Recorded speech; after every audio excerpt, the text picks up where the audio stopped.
అభివృద్ధి కార్యక్రమంలో భాగంగా అధ్యక్షుడు సాయిరెడ్డి గారు, అదేవిధంగా మార్కెట్ కమిటీ చైర్మన్ ముప్ప గంగారెడ్డి గారు, అదేవిధంగా మరి పిసిసి డెలిగేట్ శేఖర్ గౌడ్ గారికి, మరి మంచిప గ్రామ నాయకులైనటువంటి రాజేష్ గారికి, మన ముత్యం గారికి, మోహన్ రెడ్డి గారికి, భూపతి గారికి, వీళ్ళందరూ కూడా రవి పెద్దలు యాదగిరి గారికి, మహేష్ గారికి, మరి ఇక్కడ ఉన్నటువంటి మహిళా సోదరిమణులందరికీ నమస్కారాలు తెలియజేస్తూ, మరి మీకు అందరు కూడా తెలుసు, మీ అందరి ఆశీర్వాదంతో గత 15 నెలల క్రితం మన ఇందిరమ్మ రాజ్యం ప్రజాపాలన ప్రభుత్వం ఏర్పడ్డది. రేవంత్ రెడ్డి గారు ముఖ్యమంత్రి అయిన తర్వాత అంతకుముందు మనం ఇక్కడ మంచిప్పలో ఏదైతే చెప్పినామో, మరి మంచిప్ప గ్రామానికి ఏమి ఇబ్బంది కలగకుండా బైరాపూర్ గ్రామానికి కానీ, ఇటు మరి అమరాబాద్ కానీ, మంచిప్ప తాండకు కానీ ఏ గ్రామాలకు కూడా ఎక్కడ ఒక గుంట భూమి మునగకుండా మరి ఈ ప్రాజెక్టు కంప్లీట్ చేయాలని చెప్పి ప్రభుత్వం నిర్ణయించింది. ఈరోజు మీరు 100% సేఫ్గా ఉన్నారు. మీ ఒక గుంట భూమి కానీ, ఒక ఇల్లు కానీ ఇక్కడ నుండి లేచిపోవడానికి కానీ ఇంకా వేరే ఏది ఇక్కడ డిస్ప్లేస్మెంట్ రీలొకేషన్ అనేది జరగదు.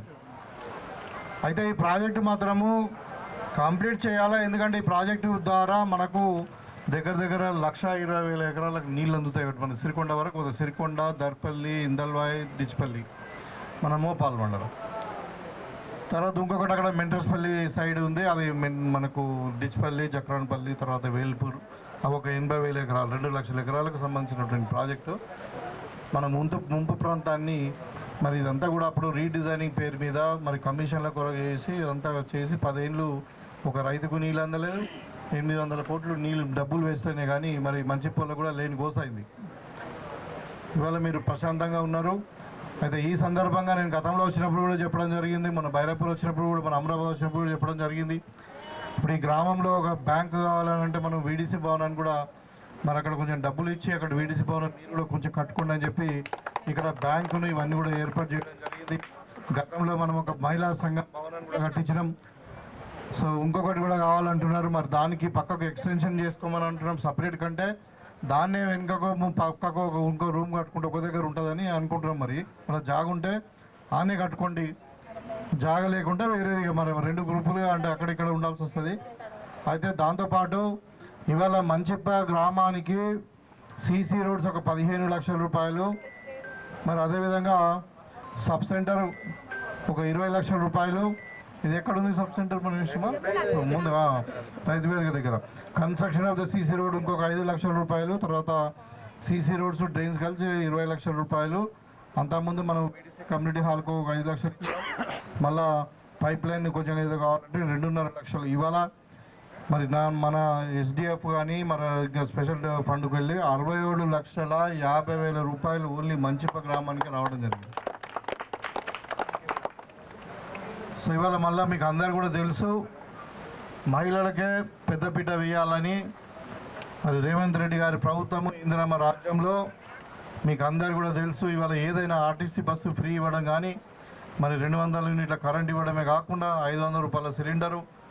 మరి ఇప్పుడు మన ఉగాది నుండి అది మిగతా వాళ్ళైనా రాని వాళ్ళు ఉంటే కూడా వాళ్ళందరూ కూడా ఇప్పుడు అది సైట్ ఓపెన్ అవుతుంది. మేము లక్షల మంది 60 లక్షల మందికి ఇస్తున్నప్పుడు ఇంకో కొంతమంది ఎవరైనా ఏదో లింక్ ప్రాబ్లం ఉండి రావట్లేని అంటా ఉన్నారు.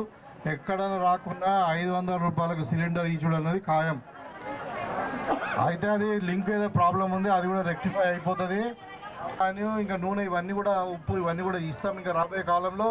అదేవిధంగా ఇలా మహిళలకు పెద్దపీట వేయాలని చెప్పి మహిళా సమాఖ్యలు అందరు కూడా మరి వాళ్ళకు బిత్తి లేని రుణాలు కూడా ఇవ్వబోతా ఉన్నాం. మీరు చాలామంది కూడా ఇచ్చినే ఉన్నారు. ఇవాళ మీకు ఇంకా మిమ్మల్ని ఆర్థికంగా మీరు సమృద్ధి ఉండాలని చెప్పి ఇలా ఐకేపీ వాళ్ళకు కూడా మరి దగ్గర జిల్లాలో ఉన్నటువంటి 50% వరి కొనుగోలు కేంద్రాలన్నీ కూడా మరి ఐకేపీ వాళ్ళకే ఇవ్వడం జరిగింది. ఇదేంది సరే, మహిళా భవన్ కొరకు మీరు జాగా చూసుకోండి, తప్పకుండా మహిళా భవన్ కొరకు ఇస్తాము, రాబోయే కాలంలో ఇస్తాము. అది కూడా మనకు అంటే ఫండ్స్ ఎట్లా వస్తామంటే అట్లా చేసి పెడదాం. తప్పకుండా ఆశకు వద్దు ఉండదు, ఏదో కొన్ని చేస్తున్నాం, ఇంకా కొన్ని చేస్తాం, ఇంకా టైం ఉంది. సంవత్సరం అయింది, 10 ఏళ్ళు ఏం చేయాలి, అప్పుడేం మాట్లాడలేదు మీరు. ఇప్పుడు మేము పిలిచి మీకు ఐకేపీ కొనుగోలు కేంద్రాలు ఇస్తే మాటలు మాట్లాడుతున్నారు. ఆడెవడు అడిగిన వాళ్ళు లేడు. అప్పుడు చారణ మితి అన్నారు, మితి కట్టించుకున్నారు. అర్థమైందా? అలా వడ్డీ లేకుండా రుణాలు ఇస్తున్నాము. ఇవాళ పెట్రోల్ బంకులకు మీరు ఓనర్లు అవుతున్నారు, ఆర్టీసీ బస్సులు కొనుక్కుంటున్నారు, మళ్ళీ సోలార్ ప్లాంట్స్ వస్తున్నాయి. ఇవాళ మీకు ఐకేపీ ఇస్తున్నాము. తెల్లారి ఇంకా మన రైస్ మిల్లు గిడ్డంగులు అన్ని ఇస్తామని చెప్పి ముఖ్యమంత్రి గారు ప్రకటించారు. మీరైనా ఉత్పత్తులను తయారు చేస్తే మనం అక్కడ హైదరాబాద్లో హైటెక్ సిటీ దగ్గర 3 ఎకరాల భూమి ఇచ్చినాము, 200 షాపులు పెట్టుకోవడానికి. అక్కడ మీకు ఇన్ని చేస్తూ ఉంటే ఏదో బతుకమ్మ చీరలు అంటే అది ప్లాస్టిక్ చీరలు గుజరాత్కి వెళ్ళి కిలోల కొద్ది తెచ్చి ఇవ్వమంటే మనిషికి 4 ఇస్తాం. అది కాదు ప్రశ్న. మన పిల్లలకు ఉద్యోగాలు కావాలి, మీకు మితి లేకుండా రుణం కావాలి, మీరు స్వయంగా బతకాలన్నది. చీరలు మనం కొనుక్కోలేమా? అది ప్రశ్న కాదు. ఇవాళ మీకు నేను అట్లాగా ఇప్పుడు 10 ఏళ్ళు టీఆర్ఎస్ ఉన్నారు, మీకు మహిళా భవన్ కట్టించిర్రా? నేను కట్టించిన మీకు. ఇవాళ ఇంకోటి కట్టిస్తామని చూస్తున్నా. మరి ఇక మీరు మనిషిని చూడకుండా మాట్లాడితే ఎట్లా? అట్లా కాదు. ఇవాళ మీ ఊరు కాపాడే ఊరు ఉంటుండేనా? మంచి పాలన మునిగిపోతుండే. మరి అది ఉండాలి కదా మీకు. మరి మరి వచ్చినప్పుడు ఒక మంచి మాటలు వాళ్ళు ఇందామన్నది లేదు, కానీ పొద్దుందాకా మరి అట్లా కాదు. ఇప్పుడు అందరితో ఒకటే తీరు ఉండద్దు. 10 ఏళ్ళేమో నోరు మూసుకొని కూర్చున్నారు, ఇప్పుడు మాట్లాడుతున్నారు. అట్లా కాదు. ఒక నిమిషం ఆగండి. మీకే పెద్ద పీట వేస్తున్నాము. ఇవాళ మంచిపా గ్రామంలో కూడా మేము వచ్చేటప్పుడు కూడా కాలర్ మాట్లాడుకున్నాము. శేఖర్ గౌడ్ గారు, మా బుప్పగంగారెడ్డి గారు, వీళ్ళందరూ అదే మంచిపాల చాలా పేదరికంలో ఉన్నారు, పేదవాళ్ళు ఉన్నారు. ఇన్ని రోజులు ఎక్కువ మంది ఇల్లు ఊరు ఉంటుందో ఉండదో అని అనుమానంతో ఇల్లు కట్టుకుందామంటే కూడా కొంతమంది కట్టుకోలేదు, పర్మిషన్లు కూడా ఇవ్వలేదు అని అన్నారు. ఇవాళ మీకు చెప్తావునా, ఒక నిమిషం ఆగండి. ఇవాళ మంచిపా గ్రామ దేవుని సమక్షంలో చెప్తా ఉన్నాం. ఇక్కడ ఆంజనేయ స్వామి టెంపుల్ దగ్గర మీకు మంచిపల్లి ఎవరు ఇల్లు కట్టుకున్నా అందరు కూడా అర్హులై ఉంటే వాళ్ళందరూ కూడా ఇందిరమ్మ ఇల్లు ఇస్తాం. అర్థమైందా? 5 లక్షలు పెట్టి ఇందిరమ్మ ఇల్లు ఇస్తాము. మీరు ఎవరు ఉంటే జాగ ఉంటే మీరు కట్టుకోవడానికి ముందుకు రండి. మీకు అర్హులు ఉండాలి, అర్హత ఉండాలి. ఇక్కడ ఎంపీడీఓ గారు ఉన్నారు, ఎంఆర్ఓ గారు, మీరు అందరూ వాళ్ళ అధికారులు నిర్ణయిస్తారు ఎవరు అర్హులు కాదన్నది. మీరు అర్హులైతే మీ జాగల 400 ఫీట్ల ఇల్లు కట్టుకోవడానికి మీకు ఇందిరమ్మ ఇల్లు 5 లక్షల రూపాయలు ఇస్తాం. దాంట్లో మీరు ఇంకొక 2-3 లక్షలు మీరు సొంత డబ్బులు కూడా కలుపుకొని మీ ఇష్టం ఉన్నట్టు కట్టుకోవచ్చు. అది ఎవరైనా ప్లాట్లు లేని వాళ్ళు ఉంటే కూడా ఇక్కడ బయట ఊరవతల కానీ ఇంకా ఊరు ముందర కానీ ఏడైనా ఒక 2-3 ఎకరాలు కొని మీకు 75 గజాలు ఇచ్చి ఇక్కడ మంచి ఇండ్లు లేని వాళ్ళు ఎవరు ఉండదు. మొత్తం ఇది రాజేష్ వీళ్ళకి చెప్తా ఉన్నా, ఇండ్లు లేని వాళ్ళు ఎవరు ఉండకూడదు. మన హయాంలో ఇంకా మన 3.5 సంవత్సరాలు మన ప్రభుత్వం ఉంటుంది. తర్వాత కూడా మీ అందరూ తెలిసి ఇంకా 15 ఏళ్ళు కాంగ్రెస్ పార్టీ ఉంటుంది. మీరు ఏం టెన్షన్ పడలేదు, మీకు అందరు కూడా ఇల్లు కట్టిస్తాం. ఇవాళ గతంలో ఊరు మునిగిపోతుంటే ఉంటుందో లేదో అనే పరిస్థితి ఉండే. ఇవాళ మీకు ఇందిరమ్మ ఇండ్లు మీకు కట్టుకోండి. ఇప్పుడు నర్సింగ్పల్లిలో పోయేస్తున్నాను నేను. నర్సింగ్పల్లిలో 100% ఇచ్చినాం. అందరికీ ఎవరు ఇల్లు కట్టుకుంటా అంటే వాళ్ళకి ఇచ్చేసాం. ఇవాళ మీరు కూడా రేపు తెల్లారి మాకు జాగ ఉన్నదని చెప్పి ముగ్గు పోసుకోండి, మీకు ఇండ్లు ఇస్తాం మీరు అర్హులైతే. అదేం ప్రాబ్లం లేదు. అందరు కూడా తెల్ల రేషన్ కార్డులు ఇస్తాం. రాబోయే భవిష్యత్తులో ఇంకా మీకు ఇప్పుడు ఇంతకుముందు ఇప్పుడు చెప్పినాం కదా, కేసీఆర్ చేయబట్టి ఇవన్నీ కథలు.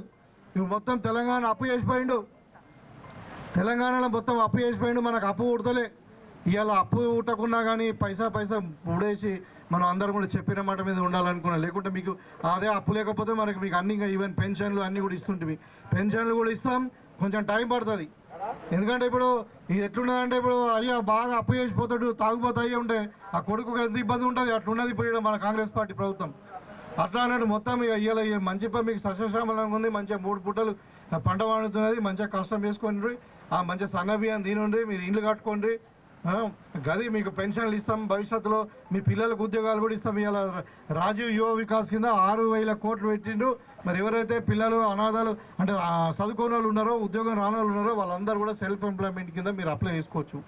ఎవరైనా పొరపాటున మరి భార్య పిల్లలు వదిలేసి దుబాయ్ పోతే అక్కడ ఏదైనా అయితే కూడా 5 లక్షల రూపాయలు ఎక్స్కేషన్ ఇస్తున్నాం. ఇవాళ ప్రభుత్వం ఇది పేదోళ్ళది. ఇవాళ దళిత, గిరిజన, మరి బీసీ, ఎస్టీ సంబంధించినటువంటి మైనార్టీలకు సంబంధించినటువంటి ప్రభుత్వము. ఇవాళ మీకు అందరు కూడా ఏం విఘ్నులు, ఏం తెలియనోళ్ళు ఏం కారు. మంచి ప్రజలు ఏమైనా అమ్మాయికులా కాదు, అందరు తెలివినోళ్ళే. కాబట్టి మీకు చెప్తాము, ఇలా 42% రిజర్వేషన్ కూడా ఇస్తున్నాం. బీసీలకు ఎవరు చరిత్రలో ఎవరు ఇవ్వలే. ఇవాళ మోడీ మాట్లాడుతున్నాడు, మేము ఢిల్లీలో ఆడ బిల్లు పెట్టమనంటే పెడతలేడు. అర్థమైందా? ఇవాళ ప్రజలకు ఎవరు ఇచ్చారు రిజర్వేషను? ఎస్టీలకు గిరిజన సోదరులకు రిజర్వేషన్ ఇచ్చేది కాంగ్రెస్ పార్టీ, ఇళ్ళకి భూములు ఇచ్చేది కాంగ్రెస్ పార్టీ, ఇలా ఇల్లు కట్టిస్తున్నది కాంగ్రెస్ పార్టీ, పిల్లలకు ఉద్యోగాలు ఇచ్చేది కాంగ్రెస్ పార్టీ. కాబట్టి కాంగ్రెస్ పార్టీ పేదోళ్ళ పార్టీ, గరీబోళ్ళ పార్టీ. మరి ఇందిరమ్మ రాజ్యం అంటే అదే. అందుకనే ఇవాళ నేనేం బియ్యం తింటున్నానో, మా నాయకుడు రేవంత్ రెడ్డి గారు ఏం బియ్యం తింటున్నారో, మా శేఖర్ గౌడ్ గారు ఏం బియ్యం తింటున్నారో, మీరు కూడా అదే సన్న బియ్యం తినాలా మీ పిల్లలని చెప్పి ఇలా సన్న బియ్యం 52 రూపాయలకు కొంటున్నాం మనం. కొని మీకు 1 రూపాయి తీసుకోకుండా మీకు మంచి కార్యక్రమాలు బియ్యం ఇస్తున్నాం. ఇవాళ మేము ఏ పార్టీని అడిగినామా? అది కాంగ్రెస్ పార్టీ అంటే. కాబట్టి గతంలో అడిగారు ఈ కాంగ్రెస్ అలా తీయద్దు, ఇవాళ అది లేదు. గరీబోడే ఏ స్కీమ్ అయినా ఇవాళ ఇందిరా బిల్లు కూడా అందరు కట్టుకోండి. మీరు ఎలిజిబిలిటీ వాళ్ళు ఏ పార్టీతో సంబంధం లేదు, మీరు కట్టుకోండి. మాకు ఏదైనా నాయకులతోనే ఉంటే కొట్లాడుతున్నది కానీ ప్రజలతో లేదు.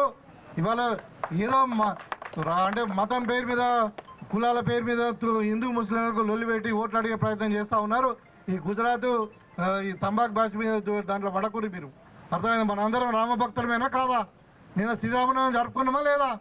మరి వాళ్ళు జరుపుకుంటారు, హిందువులు జరుపుకుంటారా, ముస్లిం జరుపుకుంటారా? హిందువులు. మరి అయిపోయి మరి మనం మోడీ భక్తులం కాదు, రామ భక్తులం. ఎవరి భక్తులం? మరి మోడీ భక్తులు కాకూరి, రామ భక్తులు కంట్రీ. అర్థమైందా? గట్లా మరి అయితే మీకు ఏది కావాలంటే అది చేసి పెడతాం. ముఖ్యంగా మంచిపా గ్రామం అంటే నాకు ప్రత్యేక అభిమానం.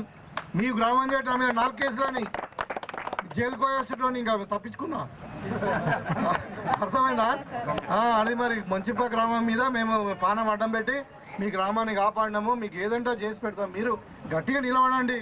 మీ బిడ్డను, మీ మనిషిని నేను.